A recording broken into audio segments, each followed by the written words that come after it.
Hello everybody, and this is my first Blu-ray update. I guess I could call it a Blu-ray update because Blu-rays are just DVDs, except that they do high-definition 1080p quality. So I guess they're high-definition DVDs, but people call it Blu-ray because there was a short-lived line of DVDs called HD DVDs, which only did 720p. But getting to the point, the movie I bought yesterday on President's Day was up on Blu-ray. The deluxe edition. The movie on Blu-ray, special features, the movie on regular DVD players, and a digital copy. So everything's here. And it cost $40. That's like, I don't know, probably $10 more than we pay for regular DVDs, depending on how recent they came out.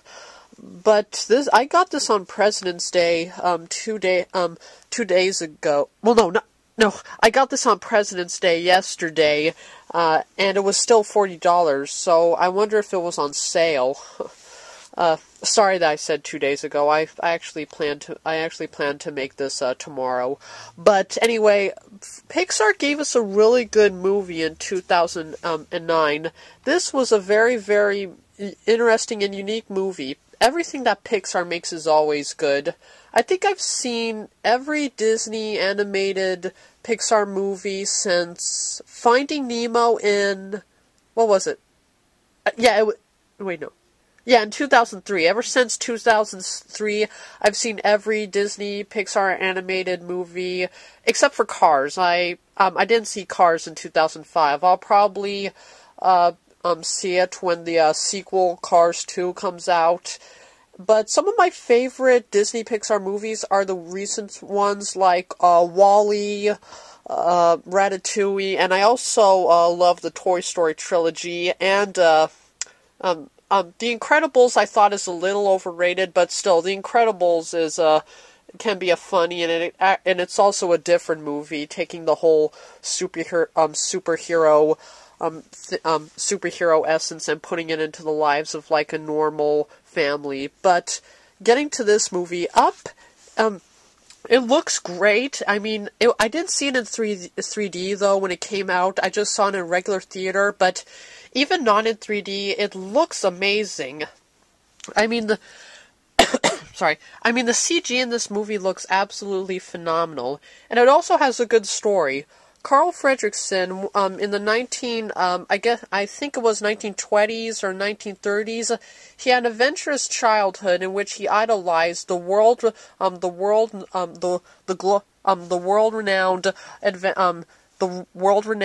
highest-ranking adventurer known as Charles Muntz, as he ventured all across the world.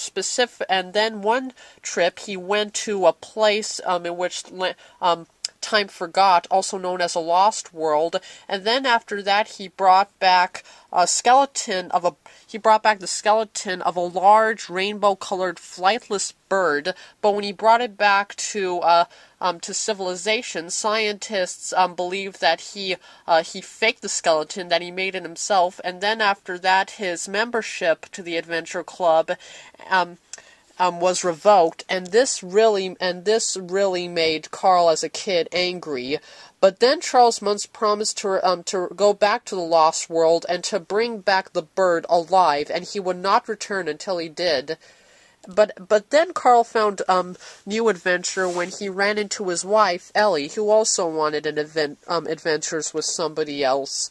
And then after they get married, it results in a montage, but it's pretty sad. I mean, when you get through the whole montage, it's great, symbolizing how the years go by, how it goes from like a young little kid into an old person who starts to have a troubled past, and it actually can be as lively as it can be sad. I mean, the first part, it actually can make again, it could actually bring a tear to your eye. But then the part which you see here is when Carl ties like millions, probably lots and lots of balloons to his house in order to get the house to Paradise Falls, which is in the Lost World, so that he can fulfill the promise that he made to Ellie when they were kids. And through the movie, he befriends a Boy Scout named Russell, a talking dog with a dog with a collar that allows him to translate his thoughts into words. And also, he actually meets the bird itself, as you can see there. And also, and of course, like, it's great, the scenes where the house is in the sky, and also the parts with Russell are pretty interesting. I like the dog, Doug. He's funny. And I also like this joke about how you have, like, the alpha, the leader of these dogs who try to hunt down the bird and then interfere with Frederick and Russell, how this alpha, like this huge dog, is supposed to have a manly voice, but something goes wrong with his collar, and the joke's actually pretty good. I also like the character of Russell. He just wants to earn his last badge in the Scout Academy, and it involves helping out an elderly person. But then when he gets mixed in with its adventure, again, it adds even more to the story in a positive way, and there's actually some pretty funny moments, like when he has his GPS and he says that with this GPS we'll never be lost, and then it goes flying out the window and out into the sky. Also, but then the main conflict starts when Carl actually meets his childhood idol, Muntz, and then after they begin developing a bond, they realize that the bird that they were looking for, which Russell found, which he called Kevin, who has a liking for chocolate, and is now discovered to be a mother with three baby birds, is actually the bird that Muntz is looking for. And then Muntz all of a sudden turns into this villain, like this sort of jerk, which is probably the only thing about the movie that I wasn't too fond of, how the villain suddenly shifts from, like, a friendly person interested in these two people all of a sudden to a villain. But then again, I guess I could expect much. Like, if I was searching for something in order for me to get me famous and to have my past redeemed, I think I would try to go for it. But I wouldn't try to get rid of two people if they interfered. But but I think that's the only fault I really had with this movie. Other than that, all the characters have good development, and they're all really likable, not just because Doug's funny, but because Doug's a loyal dog. Carl, as much as he's an old grouch, always cares, and he doesn't want anybody to get hurt.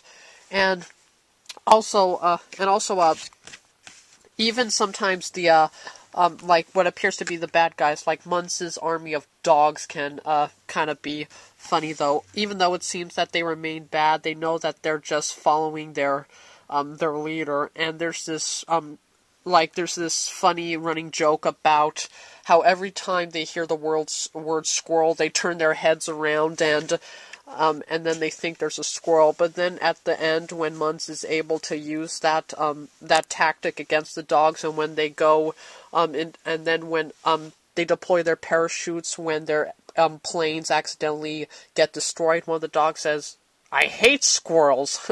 That was pretty interesting.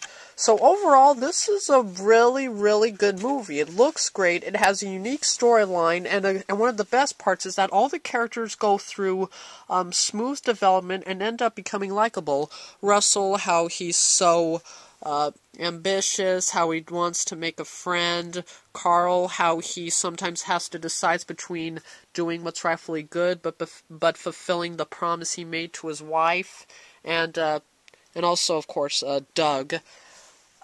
And for the digital feature works fine. You have to get your code. I'm not going to open the DVD because I think I'll get in trouble for showing people the code. But once you get that code, and if you have iTunes downloaded, you put the digital edition of the disc, as you can see here, disc 4. You can put that into your CD, and then the movie, if you pay for this disc, this edition, you won't have to pay for the movie, and it will download itself to iTunes, and you can put on an iPod or iPhone or iPad. Now, and this is one of the things that makes DVDs Disney Blu-ray discs so cool, is that you have digital copies. And I think I'm gonna, even though they're expensive, I'm gonna start getting Blu-rays because it will be a good used for my PlayStation 3's Blu-ray player. Plus, I think if they can lower down the price of Blu-rays, that even regular DVDs can become extinct. In fact, even if I plan to get a Blu-ray player or a PlayStation or even a PlayStation 3 earlier, I think I would have even gotten a District 9 or I think I would have gotten District 9 and Avatar on Blu-ray. So yeah, 2009 was a really, really good year for movies. There was Up, there was Star Trek, The Hangover, Inglourious Bastards, Avatar, District 9.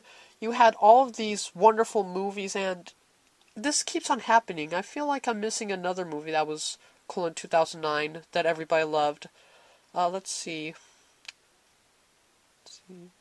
Oh, there was also this Sherlock Holmes movie, I think, just called The Adventures of Sherlock Holmes or Sherlock Holmes. So yeah, 2009 was pretty interesting for movies, but I think the best will be District 9, but Up was my third favorite movie of 2009, second to Avatar and District 9, but considering that's my third favorite movie of a really, really good year for films, that's saying a lot. So Up, I highly recommend you should get this movie. Disney Disney doesn't disappoint you. Well, really, will they ever disappoint you? Probably not, but yeah, get Up, and that's my first Blu-ray update. So see y'all later.